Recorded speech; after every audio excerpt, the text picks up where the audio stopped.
السلام علیکم ورحمۃ اللہ وبرکاتہ۔ الحمد للہ وحدہ والصلاۃ والسلام علی من لا نبی بعد۔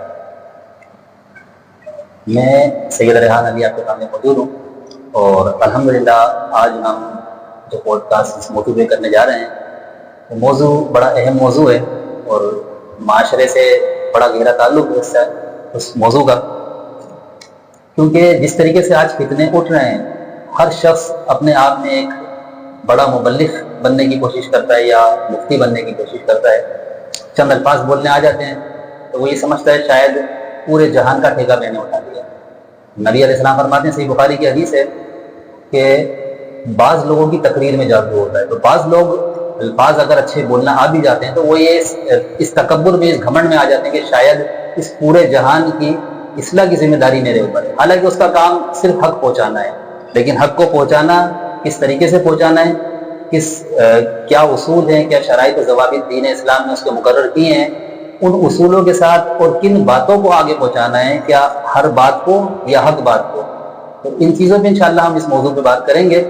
اور ہمارے سامنے آج الحمدللہ ہمارے پیارے بھائی اور پیارے محترم دوست ڈاکٹر ذیشان صاحب موجود ہیں، تو انشاءاللہ ان کے ساتھ ہم گفتگو کریں گے۔ السلام علیکم ورحمۃ اللہ۔ وعلیکم السلام ورحمۃ اللہ وبرکاتہ۔ اور سب خیریت سے ہیں؟ آپ ٹھیک ہیں؟ جی الحمدللہ۔ اچھا ڈاکٹر صاحب، اسلام، دین اسلام بڑا ظاہر سی بات ہے کہ ایسا دین ہے کہ مسلمان الحمدللہ اس پر ایمان کے بغیر تو اسلام ہی نہیں ہے، لیکن اسلام نے، دین اسلام نے مبلغ کی کیا ذمہ داریاں لگائی ہیں، یا دین اسلام ہمارے کو تبلیغ کے حوالے سے کیا اصول دیتا ہے، اور کن چیزوں کو سیکھ کر ہم دین اسلام کے مبلغ اچھے داعی بن سکتے ہیں؟ الحمدللہ وکفی وسلام علی عبادہ الذین اصطفی، اللہم صلی علی محمد وعلی آل محمد وبارک وسلم وصلی علیہ۔ ریحان بھائی، یہ بڑا اہم سوال کیا ہے آپ نے۔ آج کل ہم دیکھتے ہیں جو دو چار کتابیں پڑھ لیتا ہے نا، وہ خود کو بہت بڑا مبلغ اور داعی سمجھنے لگتا ہے، جبکہ شریعت کے بہترین جو اصول اللہ اور اس کے رسول صلی اللہ علیہ وسلم نے ایک داعی کے لیے بیان فرمائے ہیں، ان سے وہ ناواقف ہوتا ہے۔ لیکن دو چار باتیں جاننے کے بعد وہ سمجھتا ہے کہ میری جو تحقیق ہے وہ آخری تحقیق ہے، اور میں جو کہہ رہا ہوں وہ حرف آخر ہے۔ سب سے پہلے تو ہمیں یہ سمجھنا چاہیے کہ شریعت نے، اللہ اور اس کے رسول صلی اللہ علیہ وسلم نے اس امت کو داعی قرار دیا ہے، کیونکہ قیامت تک اب کسی نبی نے آنا نہیں۔ اسی امت کے جو افراد ہیں، ہر مسلمان کا یہ فرض ہے کہ وہ اللہ کی وحدانیت کو جانتا ہے، رسول اللہ صلی اللہ علیہ وسلم کی رسالت کو جانتا ہے، اس پر یہ فرض ہے کہ وہ دوسروں تک اس دعوت کو پہنچائے۔ جو پیدائشی مسلمان ہیں، جو مسلمان کے گھر پیدا ہو چکے ہیں، ان کو بھی ترغیب کی ضرورت ہوتی ہے، اور جو غیر مسلم ہیں ان پر تبلیغ کی ضرورت ہوتی ہے۔ تو اسلام نے ہمیں یہ فرض دیا ہے کہ امر بالمعروف و نہی عن المنکر، نیکی کا حکم دیتے رہنا اور برائی سے روکتے رہنا۔ تو شریعت نے ہمیں پابند کیا ہے، ہم سب مسلمانوں کو اس بات پر بالکل پابند کیا ہے کہ ہم دعوت کا کام کرتے رہیں، ساری زندگی کرتے رہیں، روکنا نہیں۔ ٹھیک۔ اچھا، یہ تو ایک سمجھ میں آ گئی کہ دین اسلام ہمارے کو جو ہے وہ تبلیغ کا ایک ذمہ دیتا ہے، اور اللہ تعالیٰ سے فرماتا ہے کہ تم نے ایک گروہ، ایک فرقہ ایسا ہونا چاہیے سورہ توبہ میں کہ وہ کچھ لوگ نکلیں اور لوگوں کو دین سکھائیں۔ تو دین اسلام نے خود اس کی جو ہے بڑی اہمیت بیان کی ہے، لیکن ایک مبلغ کا کوئی کردار کیسا ہونا چاہیے؟ یعنی کہ میں سیکھ گیا، میں نے دین اسلام کو پڑھ لیا، دین کے اصول سیکھ لیے، اب میں دین اسلام کی تبلیغ کروں تو میرے کو کیسا، میرا اپنا کردار کیسا ہونا چاہیے کہ میں سامنے تبلیغ پیش کروں تو لوگ میری بات کو مانیں، ایکسپٹ کریں؟ اس کی مثال خود رسول اکرم صلی اللہ علیہ وسلم کی ذات ہے۔ صحیح مسلم کے اندر حدیث ہے، حدیث کا نمبر ہے 2008۔ ایک کافر شخص تھا جس کا نام تھا زمام، ازدی قبیلے سے اس کا تعلق تھا، زمام ازدی۔ وہ مکہ میں آ کر لوگوں پر منتر پڑا کرتا تھا، دم درود جس طرح کیا جاتا ہے۔ تو لوگوں نے کہا کہ ہمارے ہاں ایک مجنون ہے، ایک دیوانہ ہے، ایک شاعر ہے جو بڑی عجیب عجیب سی باتیں کرتا ہے، بڑا عجیب سا کلام پیش کرتا ہے، تو اگر آپ نے اس کا علاج کر دیا نا تو جو آپ انعام مانگیں گے ہم آپ کو دیں گے۔ تو ان کی مراد رسول اللہ صلی اللہ علیہ وسلم، اس نے کہا ٹھیک ہے میں علاج کر دوں گا۔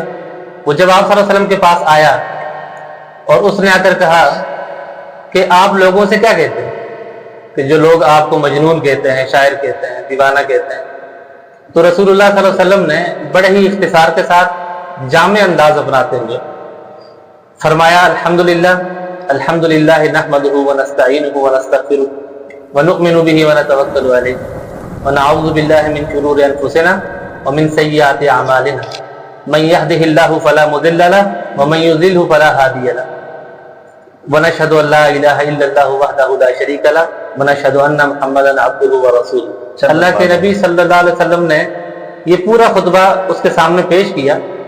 اب وہ عربی دان تھا، جانتا تھا کہ ان الفاظوں کے معنی کیا ہے۔ اس نے آپ صلی اللہ علیہ وسلم سے پھر کہا کہ ایک بار پھر سنائیے گا۔ اب میری طرح یا آج کے لوگوں جیسا رویہ ہوتا ہے، اخلاق ہوتا، تو کیا کہتے ہیں ہم کہ بھائی ابھی تو سنایا پڑھ کر، لیکن آپ صلی اللہ علیہ وسلم نے پورا دوبارہ سے سنایا 3 مرتبہ۔ جی ہاں صلاۃ و مرات 3 مرتبہ، جی ہاں 3 مرتبہ اس نے کہا، اور 3 مرتبہ رسول اللہ صلی اللہ علیہ وسلم نے اس کے کہنے پر بغیر کسی ہچکچاہٹ کے، بغیر تیوری چڑھائے ہوئے، بغیر ماتھے پر بل ڈالے ہوئے آپ صلی اللہ علیہ وسلم نے 3 مرتبہ سے سنایا۔ 3 مرتبہ سننے کے بعد اس کی زبان پر یہ جاری ہو گیا کہ اشہد ان لا الہ الا اللہ واشہد ان محمدا عبدہ ورسولہ۔ تو آپ صلی اللہ علیہ وسلم کا یہ دیکھیں کردار، آپ صلی اللہ علیہ وسلم کا اخلاق، دائی کو ایسا ہونا چاہیے کہ سب سے پہلے اس کے لہجے کے اندر نرمی ہونی چاہیے، اس کا جو ذہن ہے وہ تکفیری نہیں ہونا چاہیے۔ سامنے والا اگرچہ شرک میں مبتلا ہے، سامنے والا اگر بدعات میں مبتلا ہے، آپ نے اس کے اندر کوئی فسق اور فجور دیکھا ہے، تو اس چیز کو دماغ میں رکھتے ہوئے اس کو دعوت نہ دیں، پھر آپ اس کو مشرک سمجھیں گے نا۔ اور اس سے اگر آپ کہیں گے کہ بھائی تم مشرک ہو، تم بدعتی ہو، تم منافق ہو، سنو میری بات میں حق بتا رہا ہوں، کبھی بھی نہیں سنے گا۔ شیخ البانی رحمۃ اللہ علیہ فرمایا کرتے تھے کہ ہمیشہ قول کو شرک کہو، قائل کو مشرک نہ کہو، کفریہ کام کرنے والے کو کافر نہ کہو بلکہ اس فعل کو کفر کہو۔ فعل کی نشاندہی کرنی چاہیے، فاعل کی نہیں کرنی چاہیے۔ جی ہاں، کرنے والے کو آپ نہ کہیں کہ بھائی تو کافر ہو گیا، تو مشرک ہو گیا، بس میں ہی معاہد ہوں، میں ہی توحید پر ہوں۔ مثال دی ذمہ دستی کی، جی حالانکہ وہ اس وقت حالت شرک میں تھا، لیکن نبی علیہ السلام نے اس کو تبلیغ کی۔ آپ صلی اللہ علیہ وسلم نے اس کو کوئی بڑے بول نہیں بولے کہ تو بڑا ہے علاج کرنے والا، نبی تھے نا، دنیا میں سب سے عظیم ہستی ہوئی تھے، لیکن آپ صلی اللہ علیہ وسلم کتنے تحمل سے اس کی بات کو سن بھی رہے ہیں، اور پھر اس کے سامنے اس کے 3 بار کہنے پر 3 مرتبہ سنا رہے ہیں۔ اس پر کتنا اثر ہوا، آپ صلی اللہ علیہ وسلم نے دیکھیں کس طرح دعوت دی۔ کوئی لفظ کہا کہ امام کلمہ پڑھ لو، صرف آپ امام مسلمان ہو جاؤ، پیش کیا، جی ایمان لے آؤ۔ تو ایک دائی کا سب سے پہلے یہ کردار ہونا چاہیے کہ اس کی زبان کے اندر مٹھاس ہو، نرمی ہو، تاکہ سامنے والا آپ کی طرف کھنچتا ہوا ہے کہ بھائی سنو تو صحیح، اتنے محبت سے، اتنے پیار سے کیا کہہ رہا ہے۔ دوسرے نمبر پر اس کا اپنا کردار اچھا ہونا چاہیے، یعنی کہ وہ خود فسق اور فجور میں ملوث نہ ہو، خود ایسے اعمال نہ کرتا پھرے کہ اگر کسی کے سامنے دعوت رکھے تو وہ تانا دے کہ کل تو تم خود یہ کام کر رہے تھے، آج مجھے جو ہے نصیحتیں کر رہے ہو۔ تو اس کے اخلاق کے ساتھ ساتھ اس کا کردار بھی بہترین ہونا چاہیے، اچھا ہونا چاہیے، تاکہ اس کو دعوت دیتے وقت کسی تانے کا سامنا نہ کرنا پڑے۔ جیسے نبی علیہ السلام نے شروع میں جو دعوت دی کہ مکے والوں کو، اپنا کردار پیش کیا آپ نے۔ بالکل، آپ صلی اللہ علیہ وسلم نے 40 سال صرف اپنا کردار اور اخلاق پیش کیا، اور اس کردار کو ہی آپ نے نمونہ بنایا جی ہاں، مشرکین مکہ کے سامنے، اور انہوں نے اسی کردار کی گواہی دی، حق بات کو انہوں نے جھٹلایا، حق بات کو جتنا بھی وہ جھٹلاتے رہے، لیکن آپ صلی اللہ علیہ وسلم کی شخصیت کو نہیں جھٹلایا، آپ صلی اللہ علیہ وسلم کی سچائی کو انہوں نے نہیں جھٹلایا۔ اس میں آتا ہے کہ جب آپ نے مکے سے مدینہ ہجرت کی تو لوگوں نے اس وقت بھی اپنی امانتیں رکھائی تھی، آپ نے کہا تھا اے علی میں جا رہا ہوں، آپ یہ امانتیں لوگوں تک پہنچا دیں، یہ کردار آپ نے پیش کیا تھا۔ اس طرح کا کردار، اور ہمیں کسی سے اگر کسی قسم کا غصہ ہو نا، تو ہم امانت دینے کے بجائے بلکہ اس کو نقصان پہنچانے کی کوشش کرتے ہیں کہ اس کا کسی طریقے سے نقصان ہو جائے، سامنے والا شخص دوبارہ بات کرنے کے لیے ملاقات ہی نہ کرے، اس سے آمنا سامنا ہی نہ ہو۔ یعنی کہ کسی کو اگر 2 بول حق کے بتانے ہو تو وہ بھی نہ بتا سکتے، کس منہ سے بتائیں گے اور سامنے والا کس منہ سے آپ کو سنیں گے؟ ایک نبی علیہ السلام کی وہ حدیث بھی میرے ذہن میں آ رہی ہے کہ ایک شخص بدو شخص تھا اور کافی دور کا سفر طے کر کے آیا، مسجد نبی میں کھڑے ہو کے خطاب کیا اس نے. جی ہاں. تو اب کیا کہا اس نے آگے نبی کے محمد کون ہے صلی اللہ علیہ وسلم. تو بہرحال آپ نے اس کو جو ہے اس میں ریحان بھی ایک بڑی پوائنٹ کی بات ہے. وہ شخص جب پیشاب کر رہا تھا نا تو صحابہ کرام فوراً اس کی طرف لپ کے بھاگے. آپ صلی اللہ علیہ وسلم نے فرمایا اسے پیشاب مکمل کرنا. کیوں کہا کہ آدھے میں آپ پیشاب رکوائیں گے نا کسی انسان کا، وہ تکلیف میں مبتلا ہو جائے. اسے کر تو دیا ہے نا، آپ اس کو مکمل کرنے دو، جب مکمل کر لے گا تو پانی بہا کے پاک کر لیں. یہ آپ کا کردار، یہ کردار کہ ایسا شخص جو مسجد نبی میں غلاظت کر رہا ہے لیکن آپ نے اس کو نہیں روکا صرف اس لیے کہ اس کو سمامہ والا واقعہ بھی ہے کہ صحابہ کرام کا کردار نظر آتا ہے کہ ان کے کردار سے سمامہ رضی اللہ عنہ جی ہاں مسجد نبی کے سکون سے 3 دن مندر ہے. جی ہاں. یہ کردار سے الحمدللہ ہوئے. سمامہ کے بارے میں نبی علیہ السلام نے صحابہ کرام سے یہ سمجھنے کا حکم دیا ہوا تھا کہ سمامہ جتنا کھانا کھاتا ہے نا ایک وقت اس کو اتنا لا کر دیں. اور محدثین کہتے ہیں کہ کافر بہت کھاتا ہے. کافر جو ہے نا وہ مسلمان سے زیادہ کھاتا ہے. تو اس وقت وہ کفر کی حالت میں تھے. یعنی کہ ایک بندہ جو 3 وقت میں کھانا کھاتا تھا نا، سمامہ ایک وقت میں کھاتا تھا اور پھر کہتا تھا لسی بھی لا کے دو، دودھ کی بنی ہوئی لسی بھی لا کے دو. محدثین نے شرح کی ہے اس کی. وہ بھی آپ صلی اللہ علیہ وسلم اپنی ازواج مطہرات سے کہہ کر بنا کر بھیجتے تھے. کھانا 3 بندوں کے برابر کا وہ کھاتا تھا. اور آپ صلی اللہ علیہ وسلم نے اس پر کسی قسم کی کوئی تشدد نہیں کیا.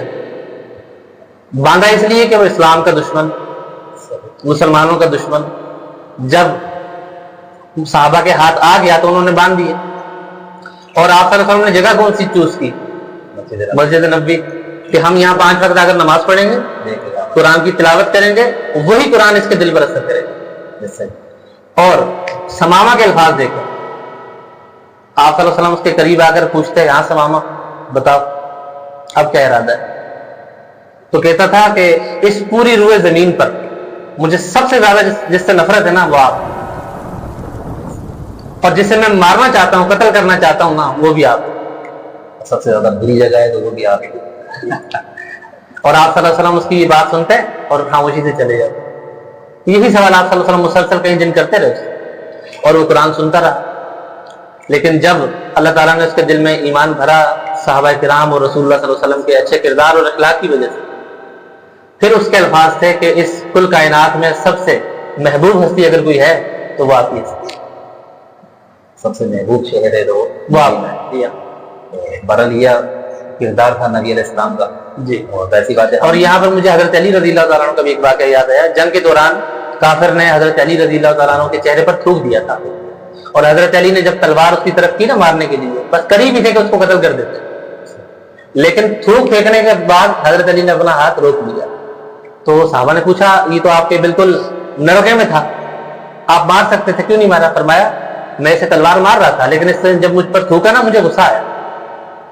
اس غصے میں نے اپنا ہاتھ اس لیے روکا، کل قیامت کے دن اللہ یہ نہ مجھ سے کہہ دیتا کہ علی تو نے تو اپنے غصے کی وجہ سے قتل کیا تھا، تو اسے تجھ پر تھوکا تھا نا، اس غصے میں آ کر تو نے قتل کیا، اسلام کے لیے تو قتل نہیں کیا، اس ڈر کی وجہ سے میں نے اپنا ہاتھ روکا. یہ کردار تھا صحابہ کا. جی. اپنی ذات کے لیے کسی سے بدلہ نہیں لیتے کسی بھی صحابی نے، اپنی ذات کے لیے کہ مجھے کسی نے تکلیف پہنچائی تو میں اس سے بدلہ لوں، یہ کسی بھی صحابی سے نہیں ملتا. اچھا ڈاکٹر صاحب موضوع آگے چل رہا ہے ہمارا. جی جی.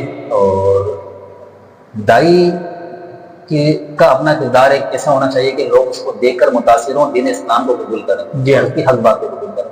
دین اسلام نے دائی کے لیے بھی کچھ شرائط، کچھ اصول بتائے ہیں کہ کن اصولوں کی بنیاد پر جو ہے وہ تبلیغ کرے گا یا حق بات کی آگے پہنچائے گا. ریان میں دیکھیں دعوت کے نا کچھ معیار ہوتا ہے، درجات ہوتا ہے.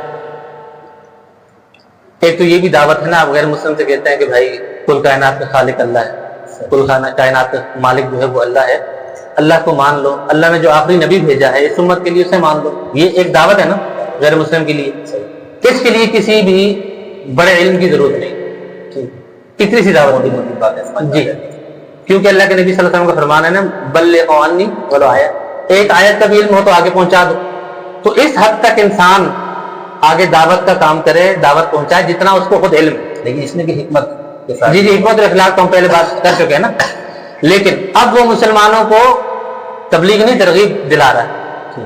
مسلمان جو بھول چکے ہیں، نماز پڑھنا بھول چکے ہیں، سچ بولنا بھول چکے ہیں، ایمانداری سے کام کرنا بھول چکے ہیں، حضور میں پڑے ہوئے ہیں، جی ہاں، تو اب ہمیں ان کو بھی سیدھے راستے پر لانا ہے نا، امر بالمعروف و نہی عن المنکر یہاں بھی کرنا ہے نا۔ صحیح۔ اب یہاں پر ہم کیا کرتے ہیں، ہمارے دائی کیا کرتے ہیں جو بڑے مشہور بھی ہو چکے ہیں آج کل، وہ کرتے کیا ہے کہ ایسے مسائل بیان کرتے ہیں ان کے سامنے جن کو انہیں خود علم نہیں ہوتا، احادیث کچھ اور کہہ رہی ہیں اور ان کے جو مسائل وہ بیان کرتے ہیں وہ کچھ اور کہہ رہے ہیں۔ اس کی وجہ یہ ہوتی ہے کہ وہ مکمل جو ہے محقق نہیں ہوتا، تو ایسے بندے کو وہ بات بیان ہی نہیں کرنی چاہیے جس پر اس کو عبور حاصل ہو، اور عربی اسے نہیں آتی، عربی اسے سمجھ بھی نہیں آتی، تو اسے نہیں چاہیے کہ وہ زبان پر عربی کے الفاظ لائے غلط طریقے سے اور وہ بیان کرے۔ بھئی آپ ترجمہ بیان کر دیں، آپ اردو میں سامنے والے کی اصلاح کر دیں، آپ کو ضرورت ہی نہیں ہے وہ الفاظ ادا کرنے کی جن پر آپ کو عبور نہیں۔ اور جو پیچیدہ مسائل ہیں نا شریعت کے، جس طرح طلاق کے مسائل ہیں، جس طرح وراثت کے مسائل، اب دو چار باتیں جو بندہ جانتا ہوتا ہے نا وہ کہتا ہے مجھ سے ہر سوال پوچھ لو، صحیح ہے، ہر سوال پوچھ لو، میرے پاس ہر سوال کا جواب ہے۔ حضرت امام مالک رحمۃ اللہ علیہ حضرت امام احمد بن حنبل رحمۃ اللہ علیہ فرماتے ہیں مجھ سے 100 سوالات پوچھے گئے نا، 100 سوالات، تو 90 کے جوابات میں کہتا تھا لا ادری، مجھے نہیں پتا، میں نہیں جانتا۔ اب بتائیں اتنے بڑے امام وہ کہتے ہیں 90% سوالوں کے جوابات میں کہتا تھا لا ادری، میں نہیں جانتا۔ تو اس کا مطلب یہ نہیں کہ وہ جانتے نہیں تھے، اس کا مطلب یہ تھا کہ ان کو ان مسائل پر عبور نہیں تھا، یا وہ احادیث ان کی نظر سے اس وقت گزری نہیں ہوں گی، تو انہوں نے کہا لا ادری۔ اور حضرت امام احمد بن حنبل اور دیگر ائمہ فرماتے ہیں کہ لا ادری کہنا بھی علم ہے، یہ علم کا حصہ ہے۔ جو عالم ہوگا، جو واقعی علم کو سمجھتا ہوگا، وہ کہے گا کہ بھائی مجھے اس کا جواب نہیں آتا، میں کسی سے پتہ کر کے بتا دوں گا، دیکھ کے بتا دوں گا، یا آپ کسی عالم سے رابطہ کریں، وہ یہ کہے گا۔ اچھا جو ہوگا نا بازاری محقق، جی وہ کہے گا ہاں میں جواب دوں گا۔ اچھا پھر بعد میں جب اس کی اصلاح کریں گے نا وہ ماننے کو تیار نہیں، ایسا ہی ہے، تکبر آ جاتا ہے کہ جی یہ بات مجھ سے پوچھیے میں بتاؤں، ہاں، کیونکہ اس کے اندر رجوع کی صلاحیت نہیں ہے، عالم کے اندر رجوع کی صلاحیت ہوتی ہے۔ اگر وہ غلطی کرتا ہے نا، امام مالک کے بارے میں بھی آتا ہے کہ ایک شخص آیا اور 40 سوال اس نے کیے، 40 کے 40 سوالوں کے جواب میں آپ نے کہا لا جی کتنے بڑے امام نہیں ہے، امام اہل سنت کہا جاتا ہے، امام سنت دارالہجرہ کہا جاتا ہے جی۔